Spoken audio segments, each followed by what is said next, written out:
Hello everyone, I'm Greg Otto with FedScoop TV. Welcome to our Cybersecurity Heroes series.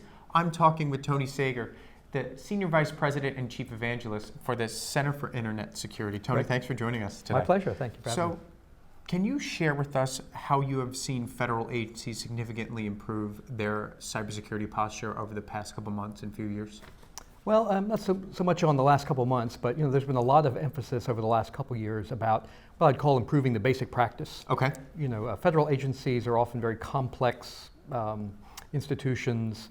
They're trying to modernize at the same time. There's a lot of pressure on them to cut costs and so forth. So I think there's been a lot of thinking about how to consolidate, how to automate more of IT operations and so forth. So I think a lot of that has brought security improvements with it, right? Some days it's hard to separate security improvement from better IT, right? Right? You'd like to have both. You'd like to save money, be more efficient, and that can, when done well, lead you to better security because you're streamlining things, you're taking overworked humans out of the loop and that sort of thing. So I think there's been a lot of emphasis here in the recent past around sort of good basic practices of managing security configurations, making sure you have control of administrative privileges, patching more promptly, and those kinds of things. And those are all, I think, major opportunities for both better ops as well as better security.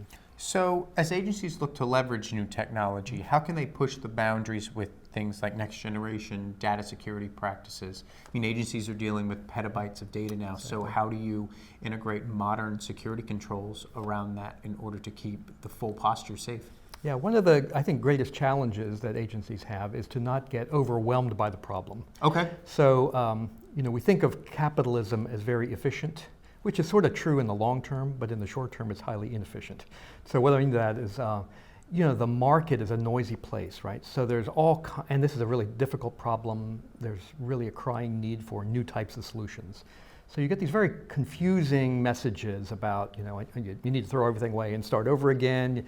Here's a brand new technology that could solve this problem. And so people get bombarded by all kinds of advice and opinions and marketing claims. And so it's easy to get sort of overwhelmed by that and not really focus on the basics, right? So if you don't understand in your mission what's important, it sort of doesn't matter the technology. You'll never figure out what really needs to be protected and what could get by with less protection. So I'd say for a lot of agencies, a key to taking advantage of new technology is actually step back a little bit. Okay. Figure out what's really critical to the mission.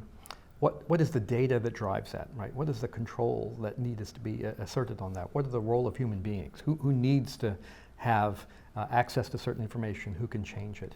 And if you have a handle on that, then there are good technical solutions to let you manage that, and there are good processes you can put in place to make sure that things are enforced. But if you think you can go to the marketplace, and that's what the marketplace likes to tell you, to buy something and just put it in there and your problem will go away, and you'll never make progress. You'll just always be drowning, and you'll overwork the poor human beings that are trying to manage security today. So that would be my primary advice for them. So culture change is always such a key part of improving cybersecurity posture. Right. How do you see agencies, or what should agencies do to think differently about cybersecurity? Yeah, I talked about that a little previously. Don't get swept up in this, in all the challenges. Security is a hard problem, okay, and there'll be job security for folks like me for a long period of time, which I guess is good news. But it is complex, and if you overthink things, then it's easy to get swept up and really get confused by all the opportunities in front of you. So culture change is also about, I've been doing this for 40 years now. I'm starting my 40th year. So the culture change has been dramatic from my perspective. And this idea from, this is a national security issue where governments are fighting with governments. This is really an economic and social issue, right? It's everyone has a role or a concern in cyber, whether they understand it or not. And one of the lessons for old technologists like me, there was kind of a naive belief, I'd say, in the 60s, 70s, 80s. If the government would just invent the great technology, everyone will use it and we'll be safe. Right? Well, great technology that doesn't recognize the marketplace, right? People buy things not because security, we sort of expect that socially.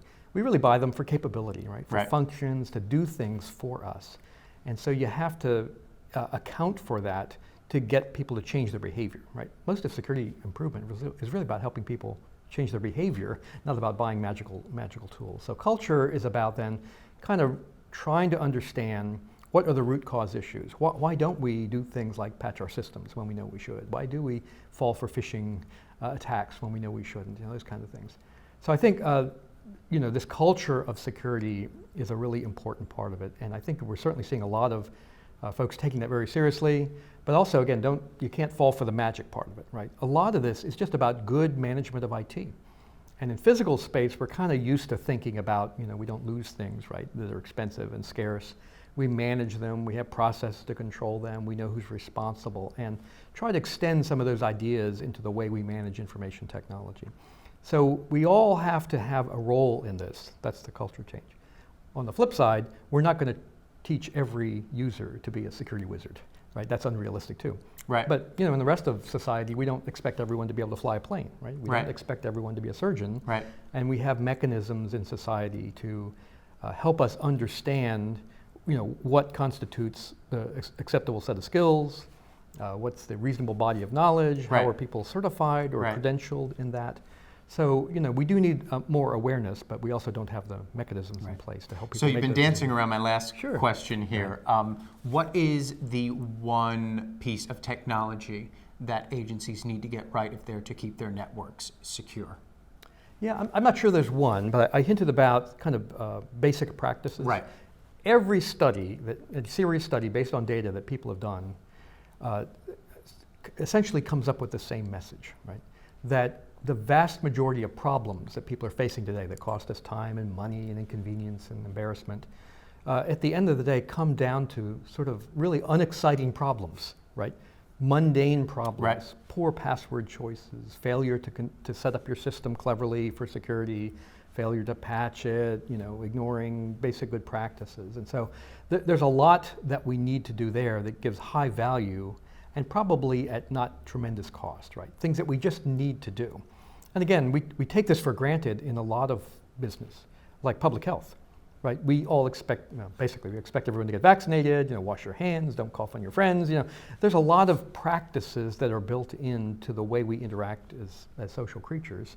Well, those are backed up by science, right? There are people that study that kind of stuff. And I don't understand the science of disease transmission and vaccines, but I know there is good science behind it, right? And then we translate that into behaviors. So I'd say kind of step one is make sure we get the basics right. And that's the whole purpose of my work here in the last umpteen years is around high value basic practices and that sort of a thing. But sort of in cooperation with that, our ability to manage what I will call responsibilities and identities is really, really important. And there's a number of technologies that come around that. But that is, you actually play a particular role in terms of the way you interact with information technology, right? So for most of us, we're users of technology. And there are certain things we need, and the system needs to know who we are.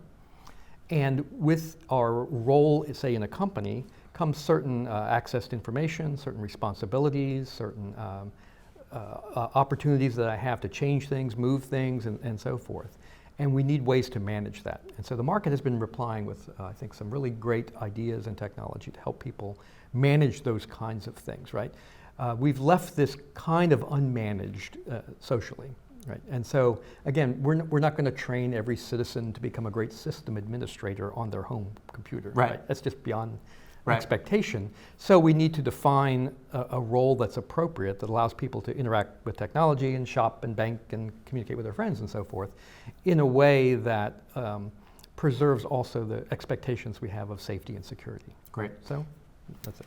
Very, very nice insights, Tony. Appreciate you stopping by. My pleasure. Thanks very much.